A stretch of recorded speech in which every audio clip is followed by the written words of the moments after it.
Smart view பப்ளிகேஷனினால் வெளியீடு செய்யப்படும் வர்த்தக பிரிவு மாணவர்களுக்கான வணிக கல்வி, பொருளியல், கணக்கீடு ஆகிய பாடங்களுக்கான அலகு ரீதியான மற்றும் தேர்ச்சி மட்ட ரீதியான தொகுப்பாய்வு செய்யப்பட்டு நடைமுறை விடயங்களை அப்டேட் செய்து சிறப்பு வெளியீடாக வெளிவரும் கடந்த கால வினா தொகுப்பு புத்தகங்களை தற்போது நாடு முழுவதும் உள்ள புத்தக சாலைகளில் பெற்றுக்கொள்ள முடியும். மேலும் வர்த்தக பிரிவு மாணவர்களுக்கான நாட்டின் எப்பாகத்திலும் இருந்து இணைந்து கொள்ளக்கூடிய வகையில் ஆன்லைன் மூலமான வகுப்புகளும் நடைபெற்று வருகின்றன. மேலதிக விவரங்களுக்கு தொடர்பு கொள்ள வேண்டிய தொலைபேசி இலக்கம் 077-9734-858. Smart view publication. ஸ்டூடெண்ட்ஸ், நம்ம வந்து 4ஆம் பாடம் தொடர்பான ஒரு முழுமையான அறிமுகம் வந்து லாஸ்ட் கிளாஸில் பார்த்துருந்தோம். நம்ம அதில் தொடர்ச்சியாக சில விஷயங்களை எழுதி கொண்டு போனோம்னா சரி. ஸோ அடுத்த விஷயமா பாருங்க, நமக்கு வந்து கீழே எண்ணக்கரு வரைபடம் நம்ம ஒழுங்கப்படுத்தப்பட்டது பின்னர் கீழே மூல ஆவணங்கள் இருக்குது. உங்களோட டியூட்டின் படி பார்த்தோம்னால் மூல ஆவணங்கள் என்று இருக்குது. ஸோ இந்த மூல ஆவணங்கள் என்ற ஹெடிங்கில் நான் சொல்கிற விஷயங்களை ஒன்றாடிட்டு வாங்க. சரியா? முதலாவது பாருங்கள், முதல்ல எழுதி கொள்ளுங்க. நமக்கு வந்து ஸோ நம்ம டியூட்டில் வந்து நீங்கள் நோட்ஸுகளை நோட் பண்ணி எடுக்க வேண்டியிருக்கும். சரியா? டியூட் உங்களோட கையில் இருக்கும், அப்போ எழுதி கொள்ளுங்க. வணிக நிறுவனங்களில் இடம்பெறுகின்ற, சரியா? ஸோ டியூட்டில் நீங்கள் எழுதுங்க. இப்போ அது ஒரு வீடியோ கிளாஸ்ன்றோட நான் கொஞ்சம் வேகமாக சொல்லலாம்னு நினைக்கிறேன். அப்போ வேகமாக சொல்லும்போது நீங்கள் எழுதுனீங்கன்னா சரி. ஸோ உங்களுக்கு வந்து இது வேகமாக போயிட்டு ஃபீல் பண்ணுறா நீங்கள் என்ன செய்யலாம், ரிவைஸ் பண்ணி போட்டு பார்க்கக்கூடியமாக இருக்கும். ஸோ அதுக்காக தான் இந்த வீடியோ கிளாஸாக இருக்கும். ஸோ எழுதிக்கொள்ளுங்க. வணிக நிறுவனங்களில் இடம்பெறுகின்ற கொடுக்கல் வாங்கல்கள் நிகழ்வுகளை, வணிக நிறுவனங்களில் இடம்பெறுகின்ற கொடுக்கல் வாங்கல்கள் நிகழ்வுகளை உறுதிப்படுத்துகின்ற சாட்சி பத்திரம், உறுதிப்படுத்துகின்ற சாட்சி பத்திரம், உறுதிப்படுத்துகின்ற சாட்சி பத்திரம், பிரகேட்டில் போடுங்க ஆதாரம், பிரகேட்டில் போடுங்க ஆதாரம், மூல ஆவணம் எனப்படும். வணிக நிறுவனங்கள் இடம்பெறுகின்ற கொடுக்கல் வாங்கல் நிகழ்வை உறுதிப்படுத்துகின்ற சாட்சி பத்திரம் மூல ஆவணங்கள் எனப்படும். தொடர்ச்சியாளுங்க, இது கொடுக்கல் வாங்கல்களுக்குரிய முழுமையான விடயங்களை உள்ளடக்கி இருக்கும். இது கொடுக்கல் வாங்கல்களுக்குரிய முழுமையான விடயங்களை உள்ளடக்கி இருக்கும். இது கொடுக்கல் வாங்கல்களுக்குரிய முழுமையான விடயங்களை உள்ளடக்கி இருக்கும். சரி, ஓகே. அடுத்து பாருங்கள், மூல ஆவணங்களின் அனுகூல முக்கியத்துவம். ஸோ இதோட தெரிஞ்சிருக்கணும். ஸோ மூல ஆவணம்னு சொல்லப்போகிற நான் ஏற்கனவே விளங்கப்படுத்தின விஷயம் தான் திரும்பியும் சொல்லிக்கொள்கிறேன். மூல ஆவணம்னு சொல்லப்போகிற என்னென்னு பார்த்தோம்னால் ஒரு கொடுக்கல் வாங்கல் இடம்பெற்றுக்கின்றதை உறுதிப்படுத்துகின்ற ஒரு ஆவணம். அப்போ நம்ம வந்து இங்கே பார்த்தோம்னு சொன்னால் ஒரு விற்பனை இடம்பெற்றிருக்கின்றால் நமக்கு தெரிஞ்ச யோசிச்சு பார்ப்போம். நம்ம தெரிஞ்ச விஷயத்தை நம்ம யோசிச்சு பார்ப்போம். ஒரு கடை ஒன்றுக்கு போகிறோம், ஒரு பொருளை வாங்குகிறோம். அந்த பொருளை வாங்கும்போது நமக்கு ஒரு பில் ஒன்று தராங்க இல்லையா, அந்த பில் தான் மூல ஆவணம். அப்போ அவங்க காசை பெற்றுக்கொண்டதற்காக நம்ம காசு கொடுத்தா நீ பொருளை வாங்குகிறோம். அப்போ அவங்க காசை பெற்றுக்கொண்டதுக்காக நமக்கு ஒரு மூல ஆவணம் தந்திருக்காங்க. அது அந்த மூல ஆவணத்தை நம்ம எடுத்துகிட்டு வந்தோம்னா அது காசை கொடுத்ததுக்கான மூல ஆவணம் நம்ம பயன்படுத்துவோம். சரியா? ஓகே. அப்போ உங்களுக்கு விளங்கணும் என்ன செய்யும், வந்து மூல ஆவணம்னு சொன்னால் அந்த கொடுக்கல் வாங்க இடம்பெற்று உறுதிப்படுத்துகின்ற ஆவணம். இந்த மூல ஆவணத்தில் நிறைய டீட்டெயில்ஸ் இருக்கும். அப்போ டீட்டெயில்னு பார்த்தா என்ன இருக்கும், எந்த வணிக நிறுவனம், எப்போ இந்த கொடுக்கல் வாங்கல் நடந்தது, இந்த கொடுக்கல் வாங்கலை நிகழ்த்திய விற்பனை முகவர் யார், எவ்வளோ பெருமையான கொடுக்கல் வாங்கல், வியாபார கழிவு வழங்கப்பட்டதா இல்லையா, மொத்தமாக காசு கொடுத்துட்டோமா, கடன் எதுவும் இருக்குதா, அப்படின்ற விஷயங்கள் எல்லாமே என்ன செய்யும் அங்கே இருக்குது. அப்போ கொடுக்கல் வாங்கல், பொருட்கள் விவரம் எல்லாமே என்ன செய்யும் அந்த கொடுக்கல் வாங்கல அந்த மூலாவணத்தில் என்ன செய்யும் பதிவு செய்யப்பட்டா இருக்குது. சரியா? ஓகே. கீழே வந்து பாருங்கள், மூலாவணங்களை அனுகூலம் அல்லது முக்கியத்துவத்தில் எழுதி கொள்ளுங்க. ஒன்று, கொடுக்கல் வாங்கல்களை பதிவு செய்வதற்கு அடிப்படையாக பயன்படுத்தப்படும். முதலாவது, கொடுக்கல் வாங்கல்களை பதிவு செய்வதற்கு அடிப்படையாக பயன்படுத்தப்படும். அப்படின்னா என்னென்னு பார்த்தோம்னு சொன்னால், இப்போ நம்ம வந்து கொடுக்கல் கணக்கீட்டில் கொடுக்கல் வாங்கல் பதிகிறதுக்கு இந்த மூலாவணத்தை நான் செய்ய ஆதாரமாக கொள்வோம். மூலாவணத்தில் என்ன இருக்கோ அதை பேஸ் பண்ணி தான் அடுத்தடுத்த கணக்கீட்டு பதிவுகளை செய்து கொண்டு போகும். ஸோ இதுதான் இதில் அர்த்தம். சரியா? ரெண்டாவது கொள்ளுங்க, கொடுக்கல் வாங்கல்களுக்குரிய முழுமையான விடயங்களை அறியக்கூடியதாக இருக்கும். ரெண்டாவது அனுகூலம் அல்லது முக்கியத்துவம், கொடுக்கல் வாங்கல்களுக்குரிய முழுமையான விடயங்களை அறியக்கூடியதாக இருத்தல். அப்போ நான் ஏற்கனவே உங்களுக்கு சொன்ன விஷயம்தான், முழுமையான விடயம் எங்கே கிடைக்கப்போ நமக்கு வந்து ஒரு கொடுக்கல் வாங்கல் இடம்பெற்றேன்னு சொன்னால் அது தொடர்பாக அனைத்து விடயங்களும் இங்கே இருக்கும். எந்த திகதியில் எந்த வணிகத்தோட கொடுக்கல் வாங்கல் செய்திருக்கிறோம், எவ்வளோ பெருமதியான கொடுக்கல் வாங்கல், வியாபார கழிவு இருக்கா இல்லையா, இந்த விற்பனை செய்யப்பட்ட நபர் யாரால் விற்பனை செய்யப்பட்டால் அல்லது கொடுக்கல் வாங்கலை நிகழ்த்தின நபர்கள கையொப்பம், கழிவு வழங்கப்பட்டிருக்கா, காசு மட்டுமா செலுத்திட்டாரா இல்லையா. சரியா? அப்போ அந்த எல்லா விடயங்களும் என்ன செய்யப்போ அந்த கொடுக்கல் வாங்கல் தொடர்பான அனைத்து விடயங்களும் என்ன செய்யப்படுறதா இருக்கும் இந்த மூலாவணத்தில் இருக்கும். ஸோ நீங்கள் ஒரு பில் ஒன்று எடுத்து யோசிச்சு பார்த்தீங்கன்னா சரி, ஒரு பில்லை பார்த்து அதில் என்னென்ன டீட்டெயில் இருக்குன்னு பாருங்கள். வணிக நிறுவன தொலைபேசி இலக்கம் கூட அதில் இருக்குது. சரி, ஓகே. பாருங்கள், அடுத்து பாருங்கள், மூன்றாவது கொள்ளுங்க, கொடுக்கல் வாங்கல் இடம்பெற்றமைக்கான எழுத்து மூல ஆதாரம் ஒன்றாக பயன்படுத்த முடியும். கொடுக்கல் வாங்கல் இடம்பெற்றமைக்கான எழுத்து மூல ஆதாரம் ஒன்றாக பயன்படுத்த முடியும். ஸோ மூன்றாவது இருக்கும் நீங்கள் வந்து கொடுக்கல் வாங்கல் இடம்பெற்றமைக்கான எழுத்து மூல ஆதாரம் ஒன்றாக பயன்படுத்த முடியும். இப்போ இதை எப்படின்னு பார்த்தோம்னு சொன்னால் ஒரு கொடுக்கல் வாங்கல் இடம்பெற்றிருக்கு என்றதை உறுதிப்படுத்தலாம். அப்போ என்ன செய்ய வந்து நம்மள்ட்ட ஒரு எவிடன்ஸ் ஒன்று நம்ம கையில் இருக்குமா இருக்கும். இப்போ நம்ம வந்து ஒரு கடையில் போயிட்டு ஒரு என்ன செய்யும் ஒரு ஷர்ட் ஒன்று எடுக்கிறோம்னு சொன்னால் அந்த ஷர்ட்டை நீங்கள் வீட்டை ஒன்று செய்யும் போட்டு பார்க்கும்போது உங்களுக்கு அதை என்ன செய்ய ஃபிட் ஒன்று ஆகலை. அப்படி ஃபிட் ஒன்று ஆகலை நீங்கள் என்ன செய்ய அந்த ஷர்ட்டை கொடுத்து மாற்ற போவீங்க. மாற்ற போகும்போது அந்த நிறுவனத்தில் வாங்கினான்றதை நீங்கள் எப்படி உறுதிப்படுத்த முடியும்? அந்த நிறுவனத்தால் தரப்பட்ட பில் உங்கள்கிட்ட இருக்குமென்னு சொன்னால் அப்போ இந்த மூல ஆவணம் உங்களுக்கு எழுத்து மூல ஆதாரமாக பயன்படுத்தப்படும். அப்போ அந்த பில்லை காட்டுதீங்கன்னா அவருக்கு விளங்கும் என்ன, அந்த நிறுவனத்தில் வேலை செய்கிற ஆளுக்கு விளங்கும் என்ன, இந்த நிறுவனத்தில் பொருளை எடுத்துகிட்டு போயிருக்கார், இப்போ அவர் பொருளை என்ன செய்ய மாற்றி எடுத்துகிட்டு போக வந்திருக்கான்றது அவருக்கு தெளிவாக விளங்கும். அப்போ இதை எழுத்து மூல ஆதாரம் ஒன்றாக பயன்படுத்த முடிதல்ன்றது அடுத்த பாயிண்ட் சொல்லியிருக்கணும். நான்காவது விடயமாக கொள்ளுங்க, மூல ஆவணங்களில் கையொப்பமிட்டுள்ள அதிகாரிகளிடம் பொறுப்புகளை சுமத்தக்கூடியதாக இருத்தல். மூல ஆவணங்கள் கையொப்பமிட்டுள்ள அதிகாரிகளிடம் பொறுப்புகளை சுமத்தக்கூடியதாக இருத்தல். ஸோ இதை நீங்கள் வந்து எப்படி பார்க்கலாம்னு சொன்னால், இப்போ பிரதானமாக பார்க்கும்போது சரியா வங்கிகளில் கொடுக்கல் வாங்கலை செய்கிற நபர்கள் நிறைய பேர் இருப்பீங்க இல்லையா. வங்கியை பொறுத்தவரையும் பார்த்தோம்னால் அங்கே கெஷியர் என்ற ஒரு ஆள் இருப்பார். சரியா, கெஷியர் என்ற ஒரு ஆள் அங்கே இருக்க போகிறார்.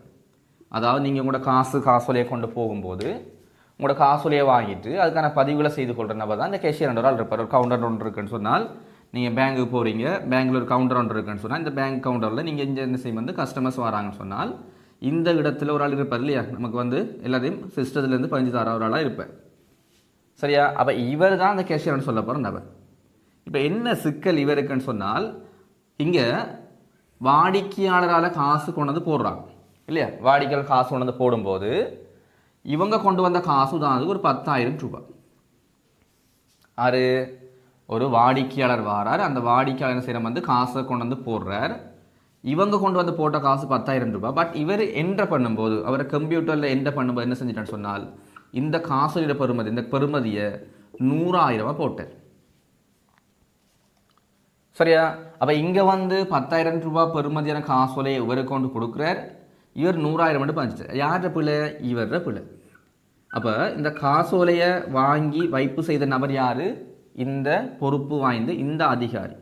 அப்போ இந்த அதிகாரி தான் பிழை விட்டுருக்காருன்னு சொல்லி தெரிஞ்சால் அப்போ என்ன செய்யலாம்? இவர் வந்து ஒரு 1,00,000 வச்சு பெருமையாக செகண்ட் ஒரு பெருமையாக 10,000 பெருமையாக செகண்ட் சொன்னால் இப்போ இவர் வந்து சொல்ல போகிறது இல்லை இல்லையா. இப்போ நமக்கு தெரிந்த நம்ம சக மனுஷனை பார்த்தோம்னு சொன்னால் இந்த அக்கௌண்ட்டில் சரியா 10,000 நான் கொண்டு போடும்போது 1,00,000 காசு உங்களுக்கு நான் கூப்பிட்டு சொல்ல மாட்டேன். 1,00,000 சொல்ல மாட்டேன். சரியா, நல்ல மனமுடையாக சொல்ல போகிறீங்க, இல்லைன்னு நான் சொல்லலை. சரியா, ஆனால் என்ன செய்ய இப்போ நமக்கு வந்து இப்படி நடக்க வாய்ப்புகள் குறையும். அப்போ அந்த காசு நமக்கு இருக்கிற சூழ்நிலையின்படி இந்த காசை நம்ம எடுத்துகிட்டு போக தான் பார்ப்போம். இப்போ இதனால் இவர் என்ன செய்வார்? இவர் தான் மாட்டுவார். அப்போ இங்கே பொறுப்பு வாய்ந்த அதிகாரி யார்? இந்த காசோலையை வாங்கி வைப்பு செய்து இவருக்கு மூலாவணமாக அந்த ஸ்லிப்பை நிரப்பி கொடுத்தால், ஸ்லிப்பை 15 கொடுத்தால் இருக்காரு, இவர் தான் 15 கொடுத்துருப்பார். பேங்கில் ஒன்று காசு கொடுத்து போட்டிங்கன்னு சொன்னால் உங்களுக்கு ஸ்லிப் ஒன்று கிடைக்கும். அந்த ஸ்லிப் வந்து உங்களுக்கு கிடைச்சிட்டு இவர் எடுத்துகிட்டு போயிட்டார். காசு இங்கே நிறுவனத்தில் வங்கியில் சோட் ஆகுது. எவ்வளோ சோட் ஆகும்? இப்போ வந்து பாருங்கள் 90,000 காசு சோட் ஆகும். இந்த 90,000 காசு யார்கிட்ட வாங்கப்படும்னு சொன்னால் இந்த நபர்கிட்ட தான் வாங்கப்படும். ஏன்னா இவர் தானே அதில் வந்து அந்த காசோலையை வந்து வைப்பு செய்த நபர், இவரை கையொப்பம் தானே அங்கே இருக்க போதும். அப்போ அதனால இவர்கிட்ட சுமத்தக்கூடிய மாதிரி இருக்கு. அப்போ என்ன செய்ய வந்து ஏதாவது மோசடிகள் தவறுகள் இழைக்கப்படுமாக இருந்தால் யார் அந்த மூலாவணத்தை பிறப்பிச்சாங்களோ அந்த பொறுப்பு வாய்ந்த அதிகாரிகளிடம் பொறுப்புகளை சுமத்தக்கூடியமாக இருக்குது.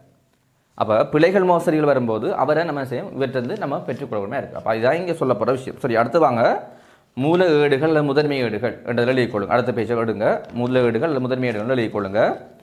அதில் வணிக நிறுவனங்கள் இடம்பெறுகின்ற கொடுக்கல் வாங்கல்கள், வணிக நிறுவனங்களில் இடம்பெறுகின்ற கொடுக்கல் வாங்கல்கள், வணிக நிறுவனங்களில் இடம்பெறுகின்ற கொடுக்கல் வாங்கல்கள் மூல ஆவணங்களில் உறுதிப்படுத்தப்பட்ட பின், மூல ஆவணங்களில் உறுதிப்படுத்தப்பட்ட பின், மூல ஆவணங்களில் உறுதிப்படுத்தப்பட்ட பின்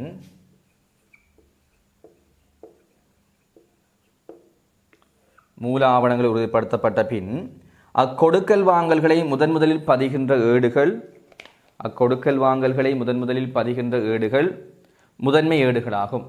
அக்கொடுக்கல் வாங்கல்களை முதலில் பதிகின்ற ஏடுகள் முதன்மை ஏடுகளாகும். கொடுக்கல் வாங்கல்களை முதலில் பதிகின்ற ஏடுகள் முதன்மை ஏடுகளாகும். ஓகே, முதன்மை ஏடுன்னு சொல்லப்படுறது என்ன உண்டு? இதுக்கு முதல் நம்ம செஞ்ச விஷயம் என்னது? மூல ஆவணம். மூல ஆவணம் இருக்குன்னு சொன்னால் மூல ஆவணங்களில் கொடுக்கல் வாங்கல்கள் உறுதிப்படுத்தப்படும். மூல ஆவணங்களில் உறுதிப்படுத்தப்பட கொடுக்கல் வாங்க அடுத்த நடவடிக்கையாக முதன்மை ஏடுகளில் மூல ஏடுகளில் பதியப்படும். மூல ஏடு என்னென்னு பார்த்தோம்னால் நம்ம கையில் செய்ய ஒரு பில் ஒன்று இருக்குன்னு வச்சுக்கொள்ளும். உதாரணத்துக்கு நம்ம கையில் ஒரு பில் ஒன்று இருக்குது, சரியா? பில்லில் நிறுவனங்களோட டீட்டெயில் அந்த டீட்டெயிலாம் இருக்க போகுது. ஸோ இங்கே என்ன செய்யும் வந்து என்ன பொருள் எவ்வளோக்கு வாங்கின டீட்டெயில் இருக்க போகுது. ஸோ என்ன செய்யும் வந்து அமௌண்ட்டெல்லாம் போடப்பட்டிருக்குது, சரியா? மொத்தமாக பார்த்தோம்னால் இந்த பில்லில் இருக்கிற அமௌண்ட் பார்த்தோம்னால் உதாரணத்துக்கு நான் சொல்கிறேன்னா மொத்தம் என்று பார்த்தோம்னால் மொத்தம் ஒரு 300,000 இங்கே அமௌண்ட்டாக இருக்குது. ஸோ இது ஒரு பில்.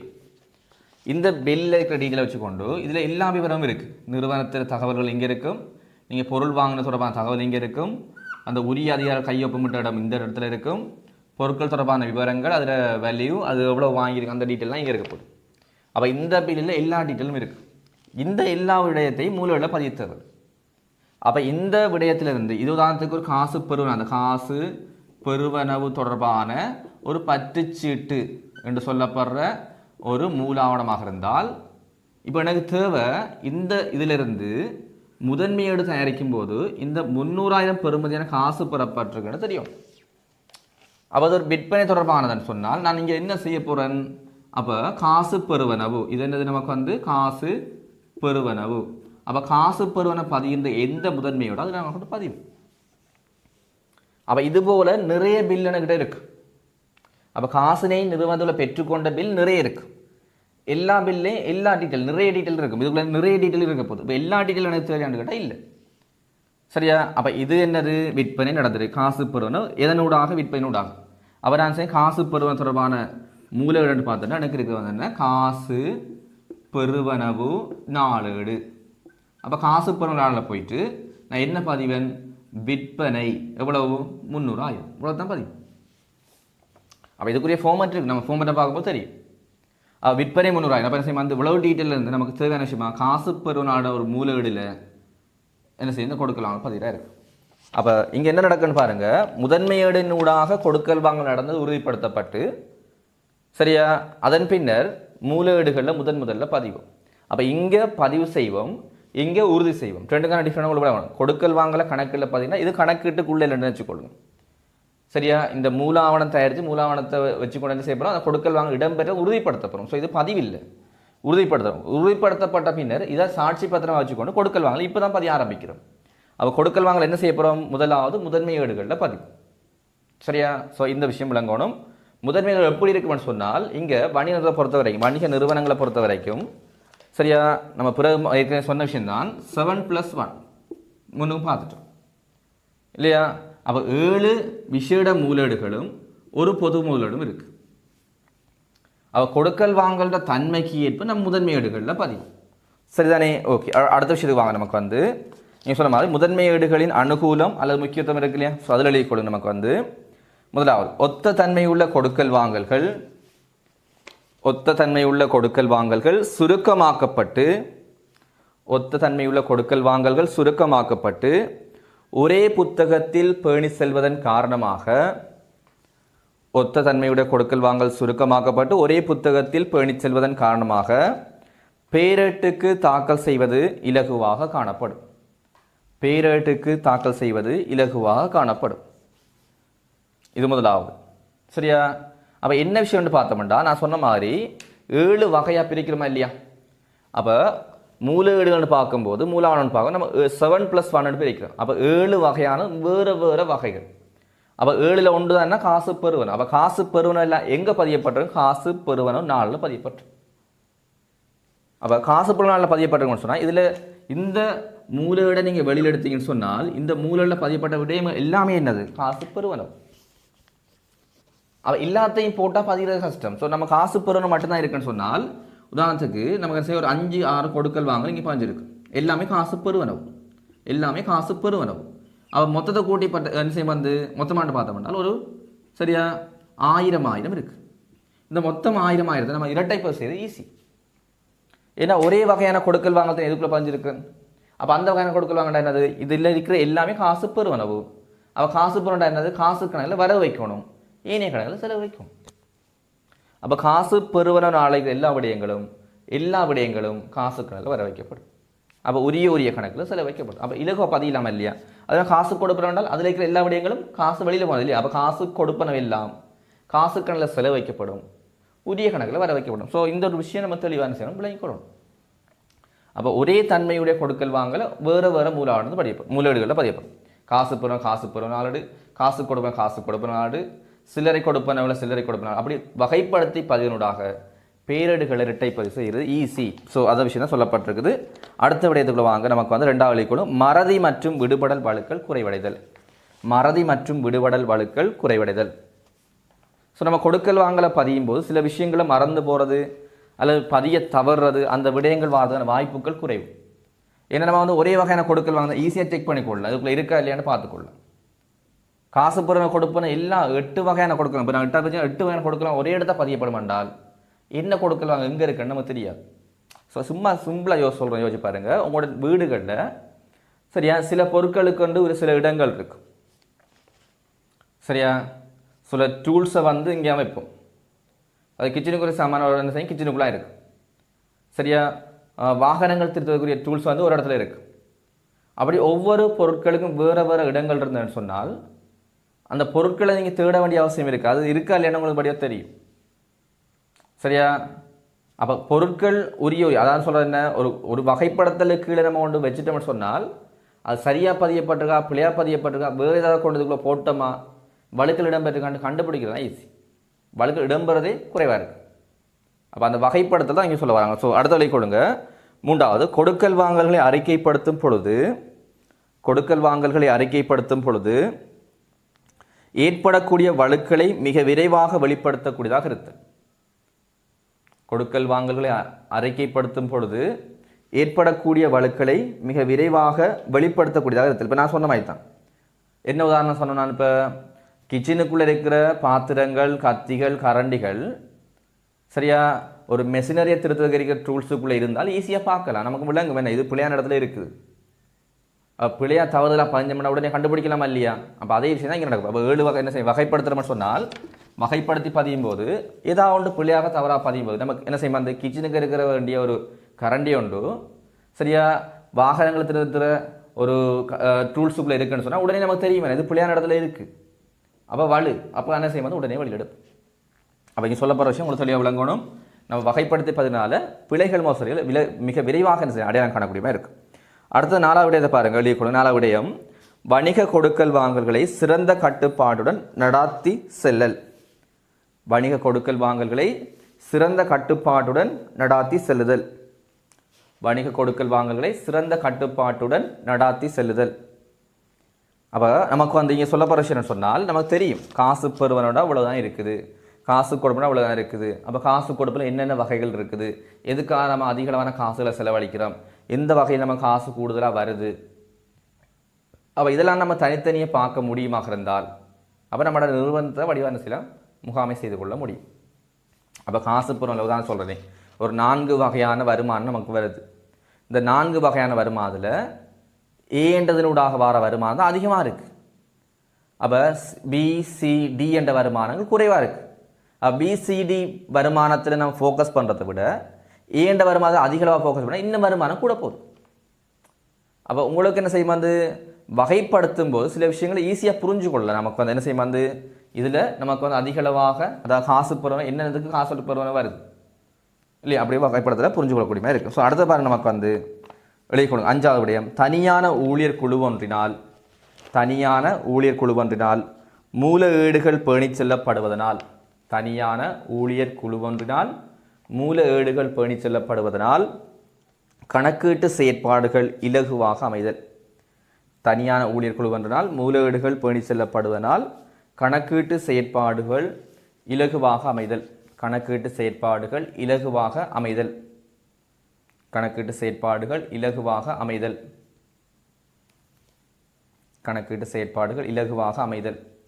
ஸோ இதில் விஷயம் என்னன்னு சொன்னால் இப்போ காசு பெறுவனவு காசு கொடுப்பனவு இது ரெண்டும் ஒரே ரிலேட்டடான விஷயம் இல்லையா. இப்போ ஏனைய மூலடுகளோட யோசிச்சு பாருங்கள், காசு பெறுறதுனா காசு கொடுப்பேன், ரெண்டுமே காசு போகிறதும் வாரதும். அவள் இதை செய்கிறதுக்கு ஒரு ஊழியர் குழு. இப்போ வணிக நிறுவனங்களில் இந்த விஷயம் ஒன்று சொல்லி விளங்கணும் பிள்ளைகள். வணிக நிறுவனங்களை பொறுத்த வரைக்கும் வணிக நிறுவனங்கள் எவ்வளவு விரிவாகி கொண்டு போகுதோ அதுக்கேற்ற மாதிரி ஊழியர்கள் எண்ணிக்கை அதிகரிக்கும். ஏன்னா அங்கே நிறுவனத்தில் வேலைகளும் கூடும், அவள் ஊழியர்கள் எண்ணிக்கையும் அதிகரிக்கும். ஒரு சிறிய வணிகமாக இருந்தால் அந்த சிறிய வணிகத்தில் கணக்கீட்டு செயல்முறைகள் அனைத்தையும் ஒரே ஒரு ஊழியர் செய்கிற மாதிரியும் இருக்கலாம். இப்போ நீங்கள் உங்களோட தெருக்களில் பார்க்குற கடையில் பாருங்கள், உங்களோட தெருக்களில் இருக்கிற கடையில் யார் வேலை செய்கிறா? அவனோட நிறுவனத்தில் என்ன செய்யும், அந்த உரிமையாளர் அவரோட வேலை செய்வார். சம்டைம் அவருக்கு வேலை செய்கிறதுக்கு டைம் காணாமல் இருந்தால் இன்னொரு ஆள் என்ன செய்யும், இன்னொரு ஆள் அல்லது 2 பேரை ஹெல்ப்பராக வச்சுருப்பார். அப்போ நிறுவனத்தில் மொத்தமாகவே அங்கே 3 பேர் தான் ஊழியர். அப்போ எல்லா வேலைகளும் அந்த 3 தான் செய்யும். மெயினாக காசு வேலை யார் பார்ப்பா? அந்த உரிமையாளர் பார்ப்பார். இந்த பொருட்களை பேக் பண்ணி கொடுக்குறது, பொருட்களை என்ன செய்யும் வந்து கொடுக்குறது, பில் எழுதுறது, ஸோ அப்படியான சில விஷயங்கள் யார் பார்ப்பா? உதவியாளர் பார்ப்பாங்க. இல்லை நம்ம போக்குவரத்து செய்வோம், உதாரணம் செய்வோம், ஒரு பொருளை தூக்கி கொண்டு கொடுக்குறது, அது என்ன செய்யும், நமக்கு வந்து ஒரு உற்பத்தியாளர்ந்து வார பொருள் நம்ம இடத்துல ஒன்று என்ன செய்யும் வந்து ஒழுங்கான முறையில் அடுக்கி வைக்கிறது. ஸோ இந்த வேலை அந்த ஹெல்ப்பர்ஸ் பண்ணுவாங்க. அப்போ நிறுவனத்தில் இருக்கிற அனைத்து வேலைகளும் இந்த 3 செய்ய போகிறதா இருக்கும். நிறுவனம் விரிவாக ஊழியர்கள் எண்ணிக்கை அதிகமாக தேவைப்படும். இப்போ நம்ம பார்க்கணும்னா பக்கத்தில் இருக்கிற ஒரு மார்க்கெட்டில் ஒரு ஆள் வச்சுக்கொண்டு ஒரு பொருளை வந்து விற்று கொண்டு இருப்பேன். இந்த மார்க்கெட்டே ஒரு சூப்பர் மார்க்கெட்டாக மாறும்னு சொன்னால் அந்த நிறுவனத்தில் என்ன செய்யும் வந்து ஒரு 10-12 பேர் வேலை செய்வாங்க. ஒரு 6 பேர் வச்சு ஒரு 6 பேர் வேலை செய்வாங்க. இப்போ ஃபுட் சிட்டியும் கூட சுற்றி இருக்கின்றால் அதில் கீல்ஸ் இருக்குன்னு சொன்னால் அது சூப்பர் மார்க்கெட் இல்லையா? அந்த சூப்பர் மார்க்கெட் எத்தனை பேர் வேலை செய்கிறாங்க நீங்கள் போய் பாருங்கள். அப்போ நிறுவனம் பெருசாக என்ன செய்யும் வந்து இங்கே ஊழியர்கள் தேவை அதிகம் இருக்குது. இப்போ அதே மாதிரி ஒரு கணக்கீட்டு பகுதியை இப்போ நம்ம சூப்பர் மார்க்கெட் எடுத்துக்கணும். சூப்பர் மார்க்கெட்டில் கணக்கீடை ஒரு ஆள் தான் பார்த்துட்ருக்குறேன். சரியா? கணக்கீடுன்னு செய்ய ஒரு ஆள் தான் பார்த்துட்ருக்குறேன். இப்போ சூப்பர் மார்க்கெட் கொஞ்சம் இன்னும் பெருசாகி போகும்போது ஒரு ஆள் கணக்கு பார்க்குறதுக்கு என்ன செய்யும் வந்து காணாது. அப்போ ஒரு ஆளால் எல்லா கணக்கையும் மேனேஜ் பண்ண முடியாது. அப்போ என்ன செய்யும் வந்து அங்கே இந்த அக்கௌண்டிங் டிபார்ட்மெண்ட்டுக்குள்ளே ஆக்கள் எண்ணிக்கை கூடும். அப்போ அக்கௌண்டிங் டிபார்ட்மெண்ட்டுக்குள்ளே செய்யும்போது நிறைய பேர் ஆக்கள் வேலை செஞ்சாங்கன்றால் இப்போ ஒன்று என்ன செய்யலாம்னு பாருங்கள். இப்போ காசு பருவனை கொடுப்பனால இருக்குது. சரியா? அப்போ இந்த காசு பருவனை கொடுப்பனை ஒரு ஊழியர் குழுட்ட கொடுக்கலாம் இல்லையா? ஒரு நபர்கிட்ட கொடுக்கலாம், இல்லை ஒரு ஊழியர் குழுட்ட கொடுத்து என்ன செய்யலாம் வந்து உங்களோட வேலை காசு பருவனை கொடுப்பனக்கான அறிக்கைகளை தயாரிக்கிறது. அடுத்து என்ன செய்கிறீங்க, இன்னும் ஒரு ஊழியர் குழுவை செலக்ட் பண்ணி உங்களுக்கு கடன் விற்பனை, கடன் கொள்வனவு, கொள்ள திரும்பல், விற்பனை திரும்பல் நீங்கள் பார்க்குறது உங்களோட வேலை. இன்னொரு ஊழியர் குழுட்ட என்ன செய்றீங்க, நீங்கள் சில்லறை காசரையும் பாருங்கள், பொது நாளையும் பாருங்கள். அப்போ இப்படி பிரித்து கொடுக்கலாமா இல்லையா? அப்படி பிரித்து கொடுத்தால் வேலை இன்னும் இலகுவாமை. இப்போ காசு பெறுவனை கொடுப்பனை மட்டும் செய்து கொண்டிருக்கிறாள், அதில் மிச்சம் திறமையாக போவார். அப்போ தேர்ச்சி ஒன்று கிடைக்கும். அப்படின்னு செய்யும் வந்து அந்த வேலைகளை இலகுவாக செய்யக்கூடிய மாதிரி இருக்கும். ஸோ அந்த விஷயம் தான் சொல்லப்பட்டது. என்ன, நம்ம தனியான ஊழியர் குழு வந்தால் முதலீடுகள் பண்ணி செல்லப்படுனா கணக்கீட்டு செயல்பாடு இலகுவாக அமைது. சரியா? ஓகே. அடுத்த பாருங்கள், நம்ம அடுத்த வழி கொடுங்க. 6வது, வாடிக்கையாளர் வழங்குனர் போன்ற பிரிவினர்களிடையில், வாடிக்கையாளர்கள் வழங்குனர்கள் போன்ற பிரிவினர்களிடையில் நிறுவனம் தொடர்பான நம்பிக்கை உறுதிப்படுத்தப்படல். நிறுவனம் தொடர்பான நம்பிக்கை உறுதிப்படுத்தப்படல். சரியா? ஸோ இதப்படி நம்மளோட நிறுவனம் முறையான கணக்கீட்டு அறிக்கையில் நம்ம போன்ற மட்டும் வச்சுக்கொள்ளும். சரியா? மூலாவணம் கொடுக்குறீங்க, என்ன செய்கிறீங்க, ஒரு நிறுவனத்துக்கு போகிறீங்க, உங்களுக்கு பில் தராங்க. சரியா? ஒரு நிறுவனத்துக்கு போகிறீங்க, உங்களுக்கு என்ன செய்யணும், பில் தராங்க. நீங்கள் நிறைய நிறுவனங்கள் போய் அங்கே வந்து சில நிறுவனங்கள் பில்லே தரமாட்டாங்க. பில் தராத நிறுவனத்தில் நம்ம பொருளை திரும்பி கொண்டு கொடுத்தாலும் அவங்க சந்தை ஏற்றுக்கொள்ள மாட்டாங்க. அப்போ நீங்கள் போகிற நிறுவனத்தில் உங்களுக்கு பில் தராங்க, நீங்கள் பொருளை என்ன செய்யும் வந்து உங்களோட நிறுவனத்துக்கு, அந்த நிறுவனத்துக்கு நீங்கள் கடனுக்கு பொருளை கொடுக்குறீங்க. நம்ம உற்பத்தி செய்த பொருள் ஒன்று அந்த கடனுக்கு நிறுவனத்துக்கு, அந்த நிறுவனத்துக்கு கடனுக்கு கொடுக்குறீங்க. அப்போ அந்த நிறுவனம் உங்களுக்கு பில் ஒன்று தருது, அந்த நிறுவனம் கணக்கறிக்கையில் ஒழுங்காக பேணுதுன்னு உங்களுக்கு தெரிய வந்தால் அப்போ அது உங்களுக்கு ஒரு நம்பிக்கைத்தன்மை ஏற்படுது. ஏன்னா நான் எல்லா விடையும் அவர் பதிகிறார் இல்லையா, எந்த கொடுக்கல் வாங்க எல்லாத்தையும் அவர் கணக்கு அறிக்கையாக எழுதுறார். அப்போ அவர்கிட்ட என்ன செய்யும், எல்லா பதிவுகளும் இருக்குது.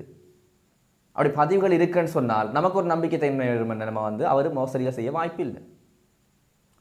மோசடி செய்கிறேன்னு சொல்கிறத விட இதான் நான் கொடுக்கல் வாங்க நடந்தது நடக்கலை என்று சொல்ல வாய்ப்பு இல்லை. ஏன்னா அவர் எல்லாத்தையும் எழுதி வைக்கிறார் தானே. அப்போ கொடுக்கல் வாங்கல அறிக்கைப்படுத்துகிறாங்கன்னு சொன்னால், மூலாவண மூலீடுகளை அறிக்கைப்படுத்துகிறாங்கன்னு நமக்கு ஒரு நம்பிக்கை ஒன்று வரும். மனிதனோட கொடுக்கல் வாங்க சரி, ஒரு வாடிக்கையாளர் இருந்தாலும் சரி, அல்ல ஒரு வழங்குனராக இருந்தாலும் சரி, நமக்கு ஒரு நம்பிக்கை வரும். என்ன, நம்ம அந்த நிறுவனத்தோட கொடுக்கல் வாங்க செய்கிறோம், அவங்க முறையாக கணக்கீடுகளில் பதிவு செய்கிறாங்க, அப்போ நம்பிக்கை தன்மையோட இதில் வரும். சரி, ஓகே. அடுத்த பாரு நமக்கு வந்து உலக விஷயம் இல்லைங்களா. அப்போ என்ன பார்த்துருக்கோம், ஒன்று மூலாவணம் பார்த்துருக்கிறோம், மூலேடு பார்த்துருக்கோம், மூலாவணத்தில் முக்கியத்துவம் அனுகூலம் பார்த்துருக்கோம், மூலேடுன்னு முக்கியத்துவம் அனுகூலம் பார்த்துருக்கோம். ஸோ இந்த ஒரு விஷயம் தெளிவாக விளங்கி இருக்கணும். அடுத்த பாரு நமக்கு வந்து ஒரு ஹெரிங் ஒன்று இருக்குது, வணிக நிறுவனங்கள் இடம்பெறுகின்ற கொடுக்கல் வாங்கல்கள் நிகழ்வுகளும் அவற்றிற்கான மூல ஆவணங்களும் மூல எடுக்கணும். ஸோ இது நம்ம முன்னுக்கு சொன்ன விஷயம் தான் நம்ம வேகமாக சொல்கிறோம். முன்னுக்கு நம்ம எண்ணக்கரு வரைபடத்தில் பார்த்த விஷயம் தான் நம்ம ஒன்று செய்ய அந்த ஒவ்வொரு விஷயமா நம்ம வேகமாக பார்ப்போம். சரியா? ஒன்றொலி கொடுங்க. நமக்கு கொடுக்கல் வாங்கல் அவங்க தந்திருக்காங்க. அப்போ என்ன செய்யும் கொடுக்கல் வாங்கல் தரப்பட்டிருக்கு. கொடுக்கல் வாங்கல் தரப்பட்டிருக்குது. மூல ஆவணம் சரியா? அடுத்து என்னது? மூல ஏடு. ஸோ இந்த விஷயத்தை நம்ம செய்யும் பார்க்க வேண்டியிருக்கு. சரியா? ஸோ எழுதி கொள்ளுங்க. முதலாவது மூல ஆவணத்தில் காசு காசோலை கிடைத்தல் எழுத தேவையில்லை, அது இருக்கு இல்லையா? காசு காசோலை கிடைத்தல் அதுக்குரிய மூல ஆவணத்துக்கு நேரில் எழுதுங்க. பற்றுச்சீட்டு மூல ஏடு காசு பெறுவனவு 4 ஏடு. சரியா? ஓகே. அடுத்த பாரு நமக்கு போடப்பட்டதுன்னா வங்கி கணக்கிலிருந்து கொடுப்பனவு செய்தல். ஸோ பிரேக்கெட் போடணும். காசோலைகளை வழங்குதல்னு போடணும். காசோலைகளை வழங்குதல் போட்டாங்கன்னா நல்ல. சரி, அதில் கொள்ளுங்க. மூல ஆவணம் கொடுப்பனவு உறுதிச்சீட்டு. கைச்சத்தனெல்லாம் பயன்படுத்துகிறாங்கன்னா கைச்சத்தனம் பழைய வேர்டு. பழசன்றதும் என்ன சொல்கிறது? மிச்சம் பழைய வேர்டு. அப்போ மூல ஆவணத்தில் கொள்ளுங்க கொடுப்பனவு உறுதிச்சீட்டு மூல ஏடு காசு கொடுப்பனவு 4 ஏடு. சரி, அடுத்த சொல்லப்பட்ட பாருங்க. வணிகத்தின் தன்மைக்கு ஏற்ப சில்லறை காசு கொடுப்பனவு. அப்போ சில்லறை காசு கொடுப்பதற்கு மூல ஆவணம் மூல ஏடு. அப்போ சில்லறை காசு கொடுப்பதற்கு மூல ஆவணம் விளைக்கொள்ளுங்க. சில்லறை காசு கொடுப்பனவு உறுதிச்சீட்டு மூல ஏட்டுக்கு எழுதுங்க. சில்லறை காசு கொடுப்பனவு 4 ஏடு. காசு தான் பெறுவனவு கொடுப்பனவு இருக்குது. சில்லறை காசு கொடுப்பனவு பெறுவனவு இல்லை. ஸோ தெளிவாக இருக்கணும். இப்போ தான் நீங்கள் முதலாவது என்ன செய்யுங்க, சில விஷயங்களை படிக்கும்போது புள்ளியாக விளங்கிக் கொள்ளக்கூடாது. காசோலை நிறுவனத்துக்கு கிடைக்கலாம். காசோலை நிறுவனம் என்ன செய்யலாம்? வெளியாக்களுக்கு கொடுக்கலாம். சில்லறை காசு தொடர்பாக பார்த்தோம்னா சில்லறை காசு கொடுப்பனவுகள் தான் இருக்குது. சில்லறை காசு பெறுவனவுகள் இல்லை. பெறுவனவுக்கு மூலேடு இல்லை. சரியா? தனியொரு மூலேடு பார்க்கல. சில்லறை காசு பெறுவனவு 4 ஏடு இல்லை. அப்போ இங்கே என்ன நடக்கும்னு பார்த்தோம்னா நமக்கு சில்லறை காசு தொடர்பாக பார்க்கும்போது சரியா, ஒரு வணிக நிறுவனத்தை பொறுத்த வரைக்கும் சில்லறை காசு கொடுப்பனவு செய்வாங்க. சில்லறை காசு பெறுவனவு எங்கேருந்து வரணும்டா? பிரதான காசாளர் காசு கொடுப்பார், சில்லறை காசாளர் காசு வாங்குவார். இதான் நமக்கு நடக்குது. சரியா? அப்போ ஒரு வணிக நிறுவனத்தை பொறுத்த வரைக்கும் பிரதான காசாளர் காசை கொடுப்பார். சரியா? இப்போ பிரதான காசாளர் இருக்கான்னு சொன்னால் இந்த பிரதான காசாளர்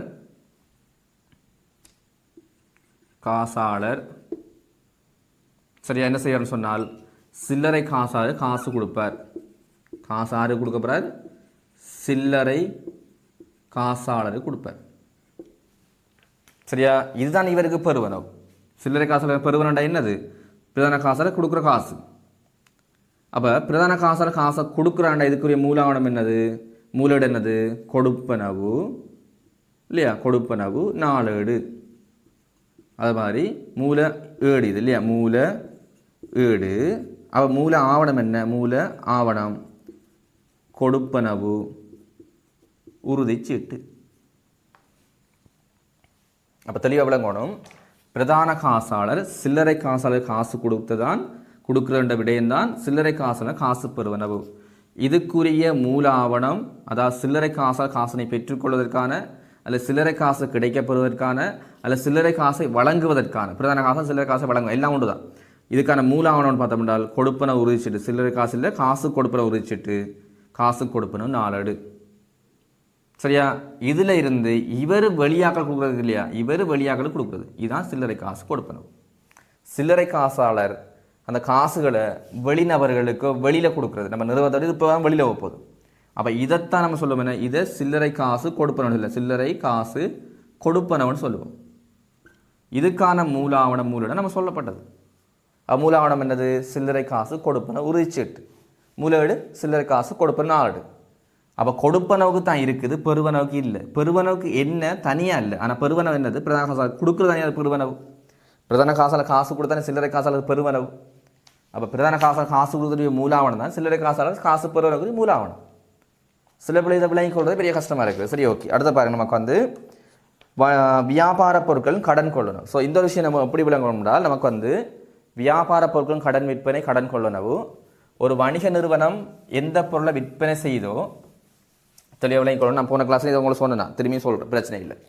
சரியா? மீள் விற்பனைக்கான பண்டம், மீள் விற்பனைக்கான பண்டம். அப்படி என்றால் நம்ம ஒரு பொருள் ஒன்று வாங்குகிறோம், வாங்கி விற்பனை செய்கிறதுக்காக வாங்கின பொருள், பயன்படுத்துறதுக்கான பொருளை வாங்குவோம், விற்பனைக்காக பொருளை வாங்குவோம்.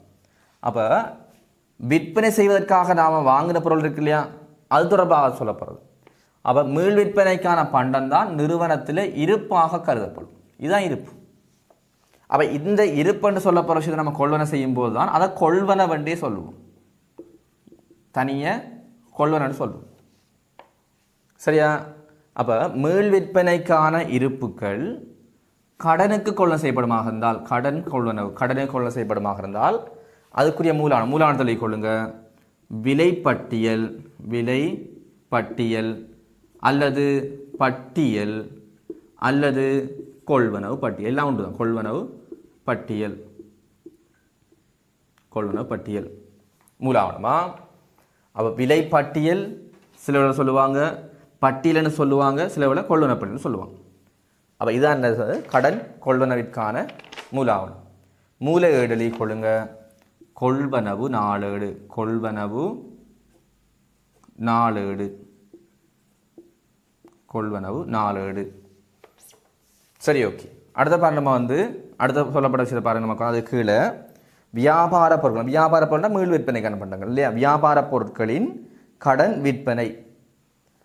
சரியா? அப்போ வியாபார பொருட்கள் கடன் விற்பனை என்றால் இதே மாதிரி ஒன்று விலைப்பட்டியல்னு சொல்லலாம், விலைப்பட்டியல் அல்லது பட்டியல்னு சொல்லலாம், அல்லது விற்பனை பட்டியல்னு சொல்லலாம்.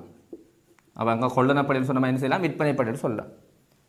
வியாபார பொருட்களை, விற்பனைக்காக இருக்கிற பொருட்களை சரியா நம்ம கடனுக்கு வித்தம்னு சொன்னால், கடனுக்கு விற்பனை செய்தமாக இருந்தால் அது விற்பனை பட்டியல் அல்லது பட்டியல் உறுதிப்படுத்தப்பட்டு எங்கே பதியப்படும், விற்பனை நாளில் பதியப்படும். ஸோ விற்பனை நாள் நாங்கள் எழுதிக்கணும், விற்பனை நாளேடு என்று எழுதிக்கொள்ளும், விற்பனை நாளேடு. சரியா? ஓகே. அடுத்தபடி போம். அடுத்தபடி பாருங்கள், நமக்கு சொல்லப்பட்ட விஷயம் நமக்கு சரியா வியாபார பொருட்களின் கொள்வன திருப்பு. ஸோ நம்ம இதில் பார்க்க போகிற விஷயம் என்னது, கொள்வனவு திருப்பு, கொள்வனவு திரும்பல் அல்ல கொள்வனவு திருப்பம். சரியா? அப்போ கொள்வனவு திரும்பலுக்குரிய மூல ஆவணம் சரியா வரவுத்தாள் எழுதி கொள்ளுங்க, வரவுத்தாள், வரவுத்தாள். சரியா? அதே மாதிரி மூல ஏடு கொள்வனவு திரும்பல் நாளேடு, கொள்வனவு திரும்பல் நாளேடு, கொள்வனவு திரும்பல் நாளேடு. சரியா? அடுத்தது விற்பனை திரும்பல், விற்பனை திரும்பல் இல்லையா, அதில் சொல்லப்பட பாருங்க. அடுத்து என்ன சொல்லப்பட வியாபார பொருட்களின் விற்பனை திரும்பல். விற்பனை திரும்பலுக்குரிய மூலான கொள்ளுங்க செலவுத்தாள், செலவுத்தாள், செலவுத்தாள். ஸோ இங்கே எழுதி கொள்ளுங்க விற்பனை திரும்பல் நாளேடு. வேக வேகமாக எழுதக்கூடிய எழுதிக்கொள்ளணும். சரியா? உங்களுக்கு நான் இதை சொல்லிக்கொண்டு போகிறேன். நம்ம ஏற்கனவே சில விஷயங்கள் தெரிஞ்சேன்னு சொன்னால் நம்ம டக்கு எழுதி கொண்டு வேகமாக என்ன செய்யும் கிளாஸில் அட்டென்ட் பண்ணி கொண்டு போயிடும். ஸோ உங்களுக்கு ஒரு இதுவும் ஒரு அனுகூலமாக இருக்கும். வேக வேகமாக உங்களுக்கு சில விஷயங்கள் தெரிஞ்சிச்சு நான் காய்க்கிறேன்னா நீங்கள் அதை ஸ்கிப் பண்ணி அடுத்த லெவலுக்கு போய் அடுத்த லெவலுக்கு போயிட்டு இருக்கலாம். சரி, ஓகே. அப்போ நமக்கு இதில் ஒரு விஷயம் இருக்குது. இந்த வரவுத்தாள் செலவுத்தாள் என்ற விடயம் சில வேளைகளை நீங்கள் மாற சொல்லுவீங்க. கொள்வனவு திரும்பலுக்கு தான் வரவுத்தாள், விற்பனை திரும்பல் தான் செலவுத்தாள். சம்டைம் என்ன செய்வீங்க, விற்பனை திரும்பலுக்கு வரவுத்தாள்னு சொல்லுவீங்க, கொள்வனவு திரும்பலுக்கு என்ன செய்யும் செலவுத்தாள்னு சொல்லுவீங்க. இந்த குழப்பம் அநேகமான மாணவர்கள் இருக்குது. ஸோ இப்போ உங்களுக்கு ஈஸியாக தெரிஞ்சாலும் எக்ஸாம் பேப்பரில் குழம்பி நிற்பீங்க. விற்பனை திரும்பலுக்கு வரவுத்தாளா அல்ல கொள்வனவு திரும்பலுக்கு வரவுத்தாளான்ற பிரச்சனை ஒன்று என்ன செய்யும், எக்ஸாம் பேப்பரில் நிற்கும். எக்ஸாம் எழுதும்போது தான் அது உங்களுக்கு தெரிய வரும். அப்போ தெளிவாக ஞாபகம் வச்சுக்கொள்ளுங்க, நினைவுபடுத்தி கொள்ளுங்க. கொள்வனவு திரும்பல் தான் வரவுத்தாள், விற்பனை திரும்பல் செலவுத்தாள். இப்போ நம்ம இதுவரைக்கும் பார்த்த என்ன செஞ்சிடும், 7 விடயங்கள் நம்ம பார்த்தமா இருக்கும். சரியா? 7 விடயங்களை நம்ம பார்த்தமா இருக்கும். அப்போ இந்த 7 விடயங்கள் போக 8ஆவதாக இருக்கிறது. நம்ம 7 + 1 சொன்னோம். எஸ். அப்போ 8ஆவது விடயம் என்ன செய்யப்படும் பாருங்கள். நமக்கு என்ன போடப்பட்டிருக்குது, 8ஆவது விடயம் தொடர்பாக சொல்லப்பட்ட விஷயம் என்ன, நமக்கு ஏனைய மூலவர்கள் பதிவு செய்யப்படாத ஏனைய கொடுக்கல் வாங்க. அப்போ மேலுக்கு இருக்கிற மூலவர்களை பதிவு செய்யப்படாத கொடுக்கல் வாங்கல் எங்கே பதிவுன்னு சொன்னால் ஒன்று மூல ஆவணம் எழுதி கொடுங்க 4-8 உறுதிச்சீட்டு. மூல ஆவணம் 4-8 உறுதிச்சீட்டு. மூலாவண 4 8 உறுதிச்சீட்டு 4 8 உறுதிச்சீட்டு மூலகேடு பொது நாளேடு மூலகேடு பொது நாளேடு. ஸோ அப்படி அங்கே வாங்க அடுத்த பேஜுக்கு போங்க. சரியா? ஸோ இது ஓகேண்டா அடுத்த பேஜ் பாருங்கள்.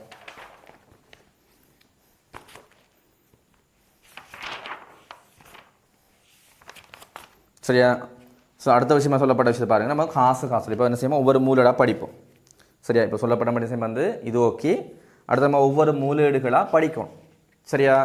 அப்போ என்ன பார்த்து நம்ம வந்து முதலாவது செக்ஷனா மூலாவண மூலேடு இது தொடர்பான இன்ட்ரடக்ஷனை பார்த்து முடிச்சு. முதலாவது செக்ஷன் முதலாவது மைண்ட் மேப்பில் நம்ம முதலாவது சொன்னப்பட்ட விஷயம் முடிச்சு. மூலாவண மூலேடு தொடர்பான இன்ட்ரடக்ஷன் பார்த்து முடிச்சு. ஸோ அடுத்து நம்ம பார்க்கணும் என்ன, ஒவ்வொரு மூலேடுகளாக படித்து கொண்டு வரோம்.